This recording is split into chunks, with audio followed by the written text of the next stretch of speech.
महात्मा बुद्ध अपने शिष्यों को कहानी सुना रहे थे। एक दिन एक राजा होता है, वो जंगल में शिकार के लिए गया होता है। वह रास्ता भटक जाता है। बहुत दूर निकल जाने के बाद वो भूख प्यास से व्याकुल होकर एक पेड़ के नीचे बैठ जाता है। तभी वो क्या देखता है कि वहाँ पर एक लकड़हारा लकड़ी काट रहा है। उस वन में बहुत सारे पेड़ उस लकड़हारे ने काट दिए थे। राजा ने उसके पास जाकर कहा, भाई मैं बहुत भूखा हूँ, बहुत प्यास लगी है, तुम्हारे पास खाने को कुछ है क्या? लकड़हारे ने कहा, हाँ बैठो, दूर उधर एक बावड़ी है, मैं वहाँ से पानी लाता हूँ, तुम यह रोटी खाओ। और लकड़हारे ने पोटली में से खाना निकाल करके रख दिया। राजा ने उसको खाया। लकड़हारा इतने में पानी लेकर आ गया और राजा ने पानी पिया। शांत होकर बोला, मैं अमुक राज्य का राजा हूँ, रास्ता भटक गया हूँ। तो लकड़हारे ने रास्ता बता दिया और राजा ने कहा कि कष्ट के समय तुमने मेरी मदद की है, यदि तुमको कभी भी आवश्यकता पड़े तो मेरे पास आ जाना, मैं तुम्हारी सहायता ज़रूर करूँगा। कुछ दिन बीत गए। धीरे धीरे वन में सभी वृक्ष समाप्त हो गए। लकड़हारा लकड़ी काटकर इनके कोयले बनाकर बेचता था। अब वह अपनी जीविका चलाए तो कैसे? वह बहुत दुखी हो गया। दुखी चित्त से राजा के पास पहुंचा। सेवकों ने राजा को सूचना दी कि लकड़हारा आपसे मिलना चाहता है। राजा को याद आ गया कि हाँ, ये तो वही लकड़हारा है जिसने मेरी जंगल में सहायता की थी और मैंने उसे सहायता का वचन भी दिया था। उसने मेरे प्राण बचाए थे। तो राजा ने अपने सेवकों से कहा कि उसे अंदर ले आओ। सेवक लकड़हारे को राजा के सामने ले आते हैं। राजा ने पूछा, क्यों भाई लकड़हारे, क्या बात है, उदास क्यों हो? लकड़हारे ने उत्तर दिया, महाराज, जिस वन में मैं लकड़ियाँ काटता था वह अब समाप्त हो गया है। अब जीविका का मेरे पास कोई साधन नहीं है। आपकी शरण में आया हूँ, कोई वन मिले तो मैं भूखा मरने से बच जाऊँगा। राजा ने कहा, तुम्हारी समस्या का समाधान अवश्य होगा।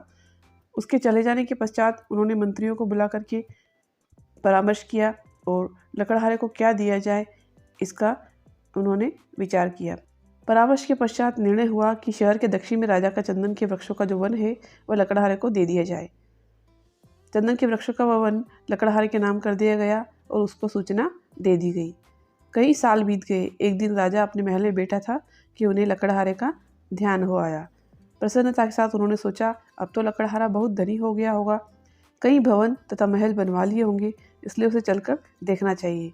राजा अपने मंत्रियों को लेकर उस वन में गया जो लकड़हारे को दिया था, किंतु वहाँ कोई वन ही न था, चंदन का कोई वृक्ष नहीं।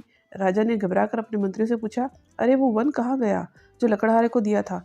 किसी और स्थान पर होगा, तुम मुझे अन्य स्थान पर ले आए हो।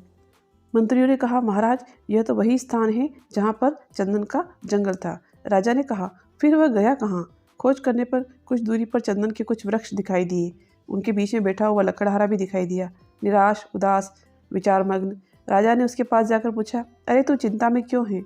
लकड़हारे ने प्रणाम किया और बोला, अन्नदाता, आपकी कृपा से इतने वर्षों में अपनी आजीविका चला पाया। अब ये कुछ पेड़ रह गए हैं, थोड़े दिनों में ये भी समाप्त हो जाएंगे। सोचता हूँ उसके बाद क्या करूँगा। राजा ने आश्चर्य से पूछा, वृक्ष तो थोड़े से रह गए, शेष वृक्षों का क्या किया? लकड़हारा बोला, नित्य लकड़ी काटता हूँ, कोयला बनाता हूँ और बाजार में जाके बेच देता हूँ। राजा ने दुख के साथ कहा, अरे भाग्यहीन, ये तुमने क्या किया?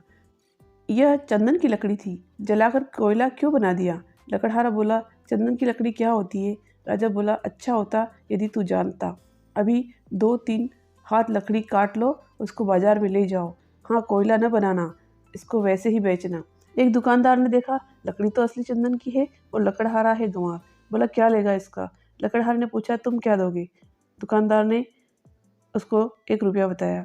लकड़हारा आश्चर्य में चिल्लाकर बोला, क्या 1 रुपया? उसका तात्पर्य था कि इतनी छोटी सी लकड़ी के टुकड़े का कोई 1 रुपया? बहुत ज़्यादा उसको लगा। दुकानदार समझ गया कि ये जानता है। बोलो, 2 रुपया? लकड़हारा आश्चर्य से चिल्लाकर बोला, 2 रुपया? दुकानदार ने घबराकर, अच्छा 4 रुपया। लकड़हारा जोर से चिल्लाया, अच्छा 4? दूरी पर एक अन्य दुकानदार खड़ा था। उसने देखा कि पहला दुकानदार एक मूल्यवान वस्तु को कौड़ियों के भाव खरीद रहा है। उसे पुकार कर कहा, अरे इधर आ, मैं 10 रुपये दूंगा। लकड़हारे ने जब 10 का नाम सुना तो सिर पकड़कर बैठ गया, चिल्ला उठा और जोर जोर से रोने लगा। उसे पता चला कि जिस लकड़ी को वह कोयले बनाकर बेचता रहा कितनी मूल्यवान थी और कितनी बड़ी संपत्ति का उसने विनाश कर दिया था। उस लकड़हारे की मूर्खता पर आपको भी दया आती होगी, किंतु सुनो शिष्यों, हम सब भी तो उस लकड़हारे की भांति हैं।